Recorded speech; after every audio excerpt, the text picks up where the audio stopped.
Hey there, and welcome back to Rimworld. My name is Pete, and today we complete another episode of our Rimworld Anomaly Sea Ice Challenge with the transhumanist paragons of Pandroth. Last time we left off, after what can definitely be called an eventful episode, the Golden Cube still has most of our colonists firmly in its grasp, but trying times apparently form deep bonds, as we had not one but two new couples. Ellie has entered a relationship with Sanguophage Vulek, while Mechanical Lauren has taken a liking to Maniac, likely because he is now 40 years younger than at the beginning of the series. Anomaly-wise, we got somewhat lucky too. Instead of having to meticulously track down a metal horror, it emerged all by itself, and we even managed to capture it. In addition, we also sent out our Nocuosphere to greet a raiding party that included Vulek's ex-wife, so a typical Rimworld episode, if you will. Now, with several new lovers in our ranks, a slight overhaul to our sleeping situation is in order. I actually think that I might stay away from building separate rooms for a while still, so we're keeping the barracks set up for now. I don't know, regular bedrooms is just something that we always build sooner or later, and I can't help but feel that a colony trying to ascend humanity would at some point also try to move past base emotions such as shame. For now, we will install some drapes, just for a bit of privacy, but I have something planned here for the sleeping chamber that would allow us to fit a good number of people into a rather tight space, and also include some of the more advanced transhumanist appliances that we are not quite ready for just yet. Until we get there though, let's do a few more experiments. We are transhumanists after all, and one thing we haven't dabbled in too much yet is gene modding. And because acquiring new genes on the market can be tedious and expensive, we will now build a gene extractor. Very fittingly, in our prison we currently hold an Itakin pirate, and while Itakin are in my opinion one of the weakest xenotypes, unless you're going for something like a tribal melee colony, they have a few solid genes like robust, great animals or strong melee damage, not to mention that fur skin or a furry tail both grant bonuses to cold resistance. So let us plug our prisoner right into the extractor. Once again, this is a non-lethal process, but only if we don't repeat it. In the meantime, cube obsession mental breaks are of course still a frequent occurrence, but I'm not going to point out every single one of them like last week. Instead, we can skip ahead a few more hours until the arrival of an exotic goods trade ship. And, well, always buy components remains a universal principle that we'll stick to. We are also selling some ambrosia and will purchase an elbow blade. This is done mostly to give some of our ranged attackers a melee option, and it counts as an artificial body part for transhumanist purposes, and there is one particular candidate who could use one. However, we'll hold off on installing it for the time being. There might be an opportune moment coming up in hopefully a few days.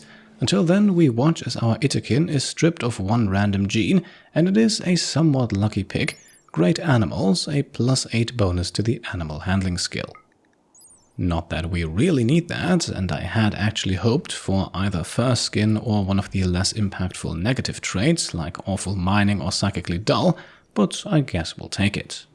As a result of the procedure, our prisoner is now suffering from gene loss shock for 2 days, and his genes will also regrow, just like they do for a sanguophage after implanting them, for example. So if we perform the extraction again, then he would die, and for our paragons of Pandroth, that would perhaps take things a bit too far. Early on the next morning then, it's time to load up some transport pods. The new couple, Maniac and Lauren, will be joined by our ghoul Midnight, and they will also bring with them some food, 100 fuel, and quite a bit of steel.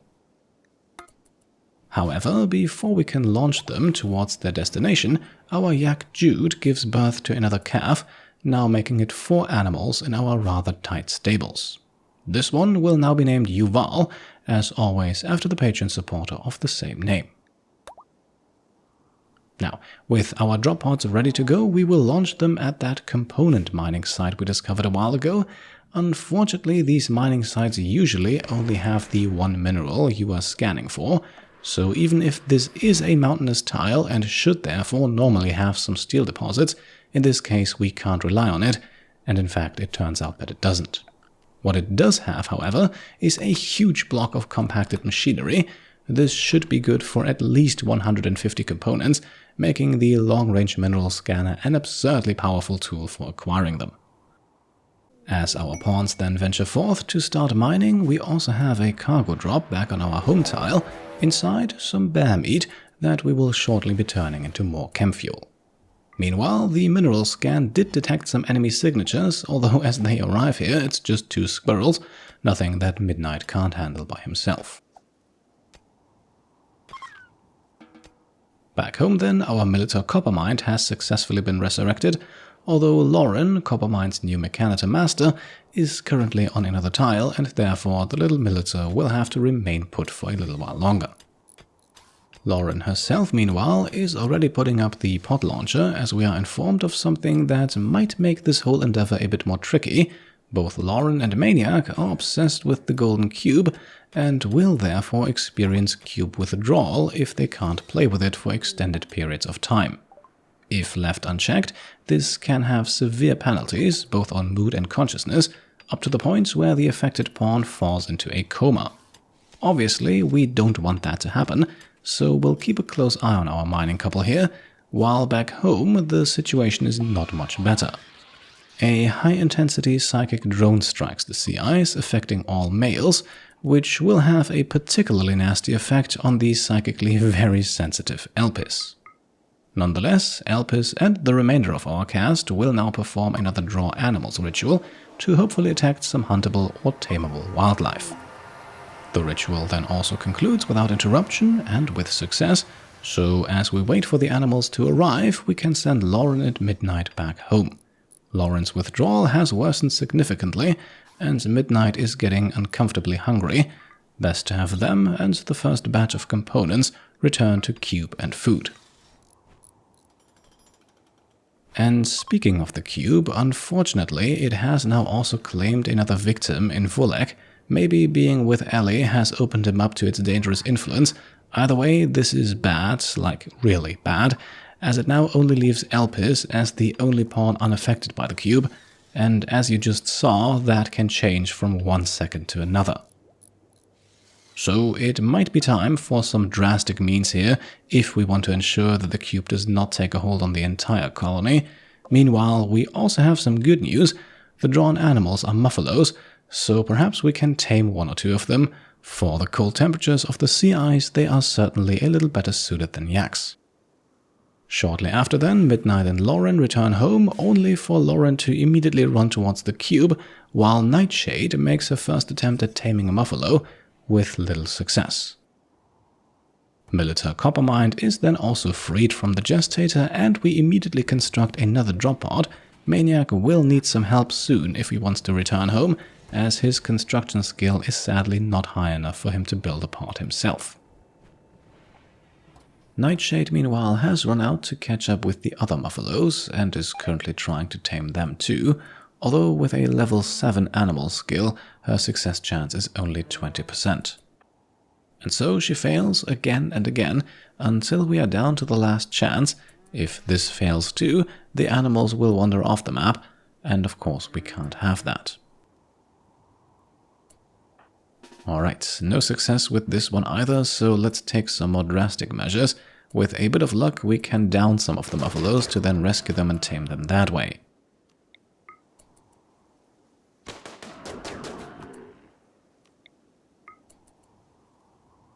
In the middle of it all, Nightshade also catches a stray bullet from either Vulek's or Ellie's charge rifle, but our plan succeeds. 2 muffalos are down, 1 male, 1 female, and with Vulek's coagulate ability, we should have no trouble keeping them alive and bringing them back home. At this point, we also learn that our mining operation has been detected and that we've got hostile mechanoids incoming, although they will take 11 days to arrive, and we should be long gone by then. The psychic drone is then causing its almost inevitable mental break on Elpis, who will now go on a go-juice binge, which could actually become a small problem as go-juice is far from harmless. And indeed, just a few moments later, Elpis is already overdosing, so let's do something about that and put him into prison, Otherwise, we might risk some serious consequences here, even if Elpis is technically deathless. Actually, we will now make use of his sanguiphage abilities and have him start his death rest early. Not only will this prevent any further mental breaks, but it will also ensure that he does not get obsessed by the cube for the next 3 or so days. Mechanitor Lauren, meanwhile, will now gestate a new mechanoid, a tunneler. These are mining mechs, quite expensive but also pretty sturdy, capable of mining with a skill level of 10, although they sadly can't deep drill. Still, to mine out large veins of minerals or components, having a tunneler on hand should be very useful, not to mention that they also make for solid tanks in combat, although a single one also takes up 3 points of bandwidth. With a lifter, a scyther and military copper mine already connected, Lauren sadly only has 2 points left, so let's have her disconnect from copper mine, only for Volek to retake control immediately. Unfortunately then, the gestation process is put to a sudden halt as a solar flare strikes the sea ice, so for the next day or so things inside our small base could get a bit uncomfortable. However, our drop pods are still working, so let's send Ellie to help out Maniac, whose cube withdrawal is steadily getting worse. And with it now reaching extreme levels, I think we have no other choice but to send him back home. Ellie, though, will stay for a little while longer and mine just a bit, but Maniac definitely needs a break. Just in that moment, we then also finish studying the bioferrite generator, so we can now in fact produce electricity from bioferrite, and quite a lot of it. More on that later. Up next, I think we'll look into making our own shock and insanity lances. That strikes me as very useful to potentially disrupt an enemy raid or to target a particular enemy for recruitment purposes. Maniac then returns home and goes to play with the cube pretty much immediately, which then also brings his withdrawal to an end. Also coming to an end is the solar flare, so operations around the base can resume, and that includes the construction of a second mech recharger. Now this I actually find a little annoying. Depending on the size of the mech, you also need to build differently sized rechargers. For now, our only mech requiring a large one is Scyther Gnome, and being a combat mech, a Gnome is set to dormant self-charge at all times, so it's not too much of a problem, but to me it just feels like splitting the recharging function between 2 separate devices is not much more than a balancing mechanic. At the very least, I would prefer if the large recharger could also recharge small mechs like lifters or agri-hands, but as it stands, for a medium-sized mech population, you will inevitably have to construct several small and several large rechargers, and to me that just feels like it's a bit too much. Especially considering that you also need to have several devices just to fabricate the various subcores, and then another set of different gestators to actually make the mechs themselves. I don't know, adding the requirement to then also have several different recharge stations just feels like it's one step too far. Now, back to the action at hand, we just had a trade ship pass by, and so with Nazim having the highest social skill of all currently available pawns, let's have him make the deal. And yes, I think it's time. Our 4 yaks will now be sold, and we say goodbye to Jude, Don Jr., Elijah, and Yuval. It's just that Muffalos are better suited for the sea ice, and having some of them was my target from the beginning. The yaks were simply just plan B. We'll also sell some extra furs and leathers and some of Elpis' old clothing, and we'll buy some wood. There are simply a handful of things in this game that cannot be built without it, so a small stockpile might be sensible. A few hours later then, after prisoner Sasha has also changed ideologies, the psychic drone finally comes to an end, and in the afternoon we have enough chem fuel again to send Maniac back to the component mining site. Ellie's cube withdrawal is also rapidly getting worse, so we might have to abandon the site a little prematurely. Nonetheless, we will have well over 100 components by the time we're done here. And I think done we are. Early on the next morning, Ellie desperately needs to go back to the cube, and Maniac won't be able to leave without her building him a pod. So let's end our mining operation just a tad bit earlier than I had hoped, but still I think it was a major boost to our component situation. Maniac will then leave first with 40 of the 41 components currently lying around here, leaving the last one for Ellie to build her pod back home. Eventually then, Ellie returns home with her cube withdrawal at a dangerously high 97%, enough to make Nightshade drop the cube immediately, so that we avoid Ellie from falling into a coma that could at this point actually last for almost half a year. Maniac meanwhile goes berserk after losing the cube sculptures he built at the mining site. Once the last pawn leaves, that site is abandoned forever, so we can't return there anymore. And well, for people going berserk, we have two very special pacifiers. Midnight and Jay should have no trouble taking Maniac down.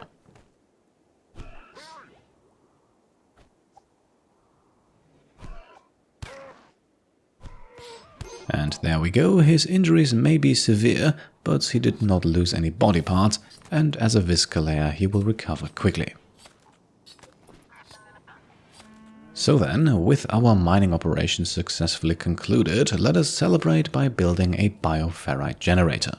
The initial investment is actually rather manageable if you have enough bioferrite in storage, and we do, so let's get this thing built.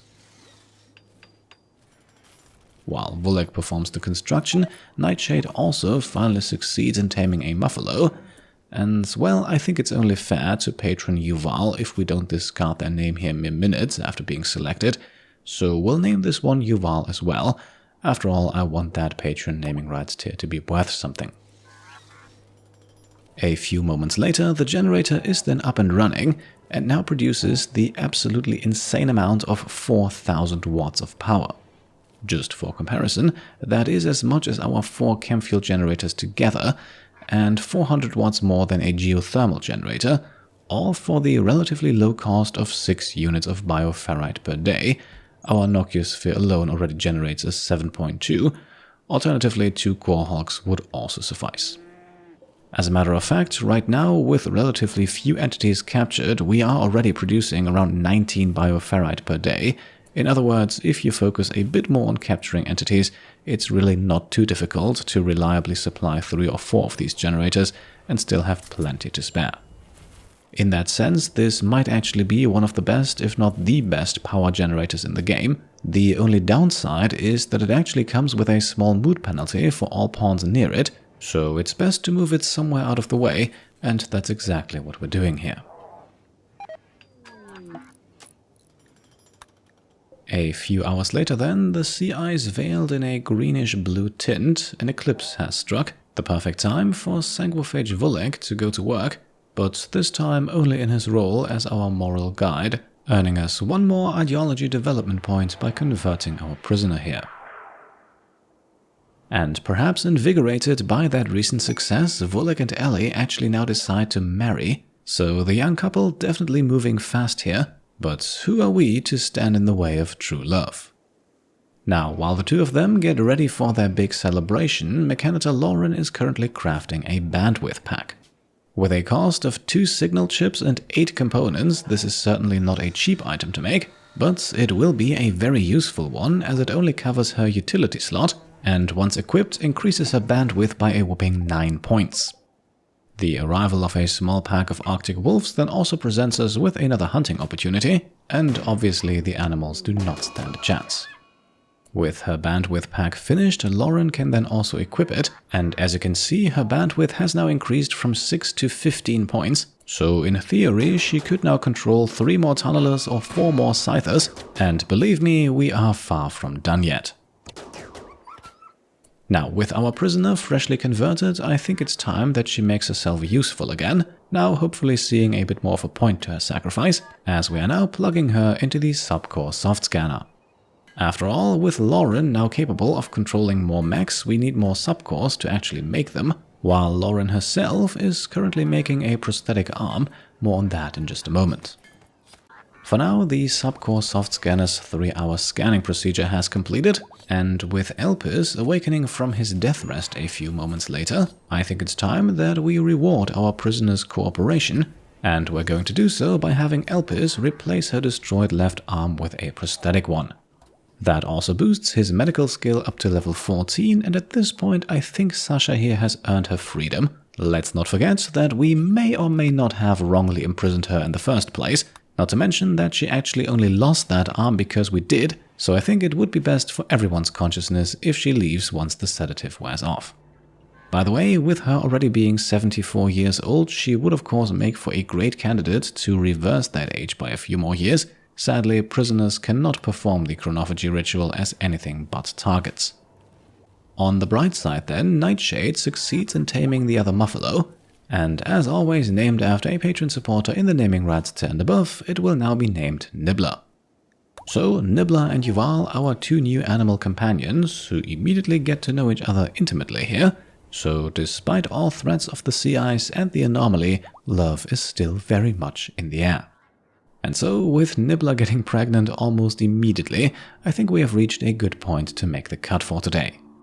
Very fittingly then, the eclipse also comes to an end and the sun returns to shine over the sea ice. So let us wrap things up right here and transition over to some lovely fan art. This week we have submissions from Gracie, Father Death and Isaac Young. And while we take those in, let us also once again briefly discuss the question of colony leadership. Now, initially I thought that Ellie would eventually make for a good candidate, and that is why we built her up as someone with a very high social skill. However, since then she has fallen both for the cube and for Vulek, so she might not exactly be impartial anymore. And that is why over the course of these last 2 episodes, I actually think that Elpis has emerged as a strong candidate, as after everything that happens, he somehow seems to be the only one who's still in full control of himself, not to mention that he also has a rather unique connection to the void. So let me know what you think about making our child prodigy our leader. Do you think he would be accepted by the others, or would you still prefer someone older? I am very much looking forward to hearing your thoughts in the comments down below. In the next episode then, we will hopefully be able to make a decision, and until then I hope you enjoyed this one, and if you did, then I would be very happy if you could leave a thumbs up. If you like what I'm doing and want to support me and my channel further, then you can of course also go ahead and subscribe to stay up to date, grab some merch over on shop.petecomplete.com, or check out and maybe even pledge to the Pete Complete Patreon. Thank you all for watching, and I'll see you next time. Cheers.